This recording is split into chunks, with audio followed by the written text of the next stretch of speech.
Most people treat The Little Prince like a charming bedtime story, but Marie-Louise von Franz saw it as something much darker. A psychological map of why a man might never choose to land in reality. Many around the world make this book their Bible. In fact, it is one of the two most translated stories in history, second only to the Bible itself. The other is Pinocchio. Two stories about boys who struggle to fit inside a human life. But while Pinocchio transforms into a real boy and enters reality, the Little Prince refuses. Our psyches are fascinated by these stories because many of us feel that same pull to stay unreal, to not land and mature. In this video, I will circle this refusal. Marie-Louise von Franz, Jung's closest collaborator, analyzed this book and its author closely in her puer aeternus lectures. She brought to the surface the hidden psychological meaning of it. Saint-Exupéry vanished over the Mediterranean in July 1944. His plane was found on the seabed 60 years later. His body was never found. By the end of this video, you'll see why it was the final chapter of the archetype he lived out. The book will be our map. Let's dive in. This video stands on its own, though it is the third in a series on the archetype of the puer aeternus. The man of enormous charm and hovering life who never truly lands, commits, or arrives into his own existence. Von Franz gave 12 lectures on this psychology in Zurich. She opened them with this book and stayed with it week after week, reading it the way an analyst reads a dream. Every figure in it becomes a piece of its author's soul. Following von Franz's reading, we'll see the world's favorite bedtime story with different eyes. The book opens with a childhood memory. 6-year-old Antoine draws a boa constrictor digesting an elephant. The grown-ups all see a hat. He draws it again from the inside to make them understand. They advise him to give up drawing and study geography. The snake that swallows whole is one of the oldest images of the devouring unconscious, the regressive pull that psychology associates with the mother in her dark aspect. Von Franz traced the symbolism of the elephant through the old bestiaries. It is the noble animal, chaste, ambitious, wise, honorable, and irritable. In African tradition, it stands above even the lion. The lion is the chief. The elephant is the medicine man. It is an exact self-portrait of Saint-Exupéry down to the moods. So the drawing shows a hero swallowed by the maternal dip. And here, von Franz makes her sharp, structural observation. In the hero myth, the swallowed one fights his way out. He cuts himself free from inside the monster and is reborn. In the 6-year-old's drawing, nothing comes out. The elephant stays inside, digested over 6 sleeping months. The resolution is missing. Childhood images, she said, can sketch a fate decades in advance. The story begins with a pilot crashed in the Sahara, days from death by thirst. This happened to Saint-Exupéry with his mechanic Prévost. They were saved at the last hour by a passing Bedouin. In the book, the rescue is different. Out of the desert dawn comes a small golden-haired figure with a weird request. Draw me a ship. Von Franz recognized the pattern. When conscious life reaches a dead end, when the way forward is blocked, the dammed-up energy of the psyche constellates something numinous. This is the moment supernatural figures appear. In fairy tales, in dreams, in the desert. She set it beside the old Islamic story of Khidr, the green angel who meets Moses in the wilderness and whose logic offends everything the rational mind holds. The deeper self arrives and it does not negotiate. The little prince holds two opposite sides at once. He is the divine child, the genuine creative kernel of the personality, what Jung called the self. His other side is the infantile shadow, a regressive pull dressed in golden hair. Gold and undertow in one figure. There is also a personal wound behind this figure. Saint-Exupéry had a younger brother, Francois, who died at 15. Antoine was 17, at his bedside, unable to help. Von Franz says that something in Antoine died with the death of his brother, and that afterward it was only a half. In his novels, whenever someone dies, the same feeling recurs.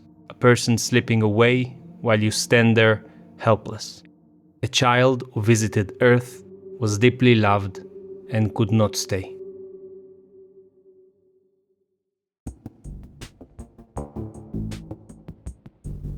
The prince's planet is tiny, and it has a problem. Baobab seeds. Left alone, the shoots grow into trees that split his little world apart. They must be pulled every morning, the moment they can be told apart from other plants.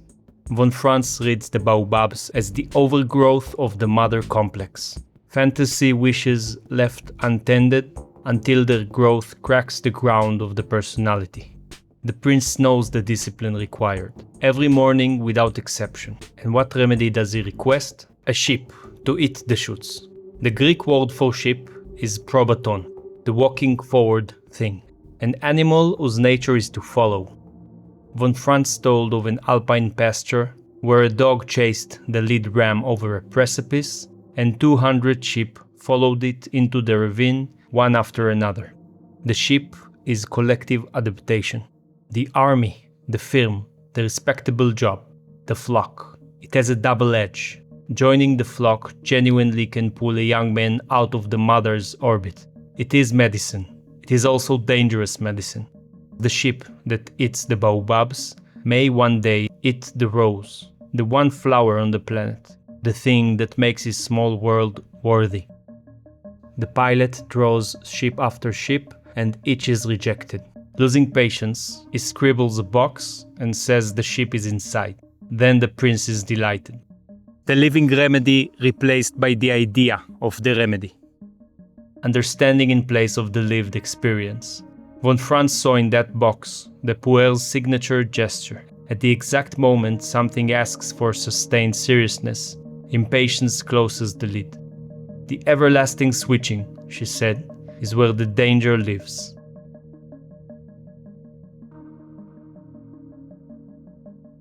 One teacher waits for him on his own planet, and she torments him. The rose is vain, moody, demanding, beautiful, coughing at convenient moments. He loves her, resents her, tends her, and finally flees her. Von Franz read her as the anima in her infantile form, and behind her, Saint-Exupéry's wife, Consuelo. Temperamental, theatrical, impossible, adored. Here, Von Franz says the hard thing. For the childish kernel of a personality, there is one cure. And the cure is suffering. The moods, the torment, the ups and downs are that kernel being matured.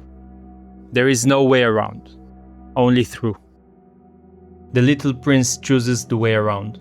He sweeps his volcanoes, waters the flower one last time, and leaves his planet.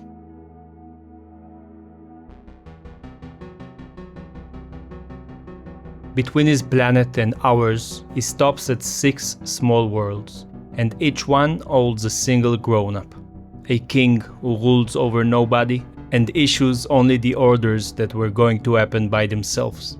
A conceited man who hears applause and nothing else. A drunkard who drinks to forget the shame of drinking.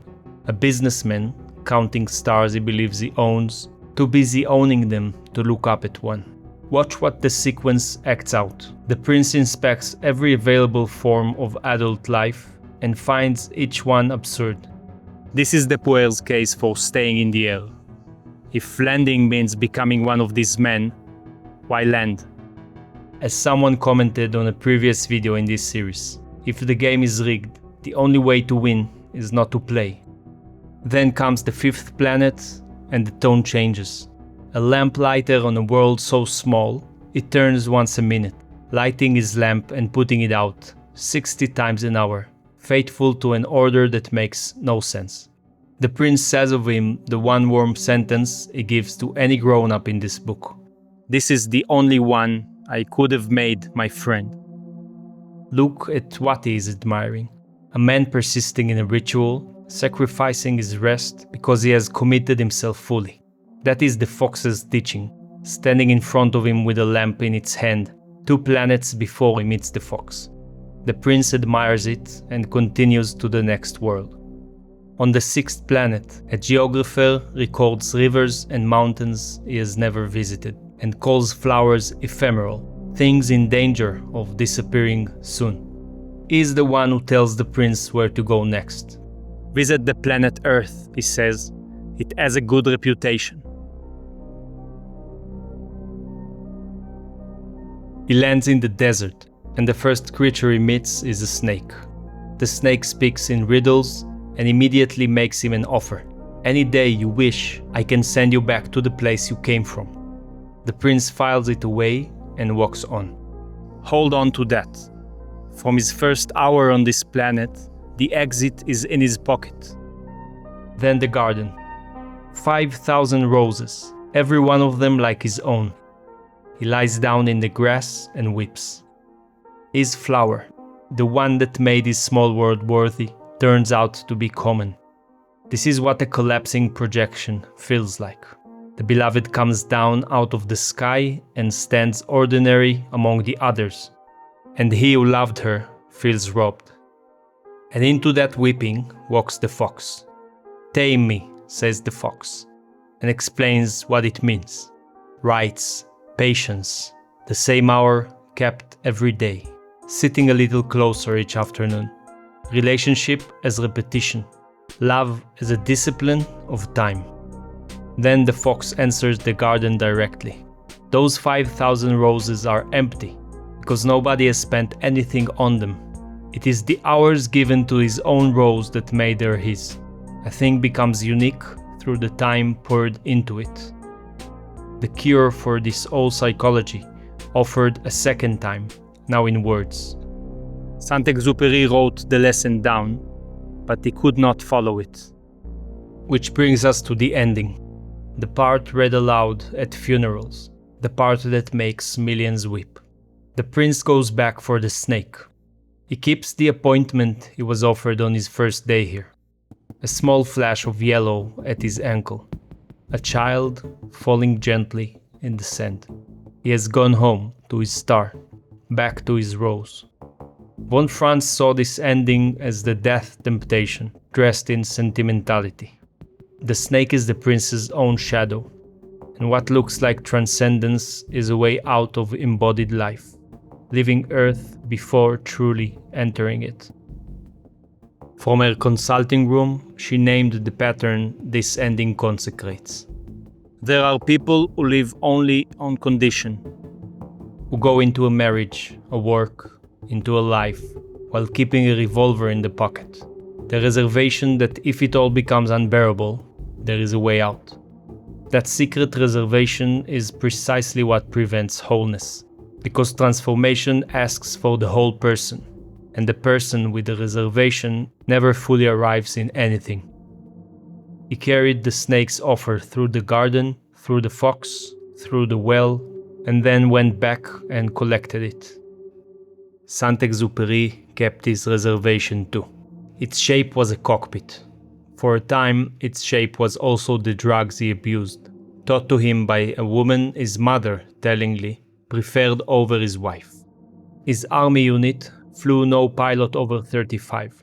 In 1944, he was 44, cleared for 5 missions and flying past them, and he took off once more.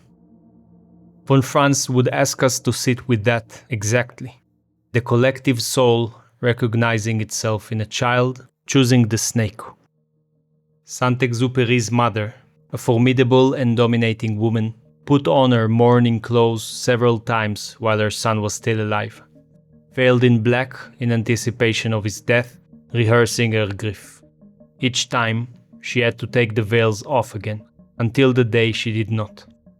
Those who have seen the first video of this series will recognize her, the Death Mother, waiting at the beginning and at the end. Von Franz insisted the story could have ended differently, if the fox's advice had been taken seriously. a cure for this old psychology, is so unglamorous and without magic that most puers refuse it on sight. That is what the last part of this series is about. And if any of this landed for you, you're welcome to join one of the circles I offer or to schedule a personal meeting so that you don't carry it alone. In my experience, walking the path alongside fellow travelers is one of the most beautiful things in this life. Take care, and I'll see you soon.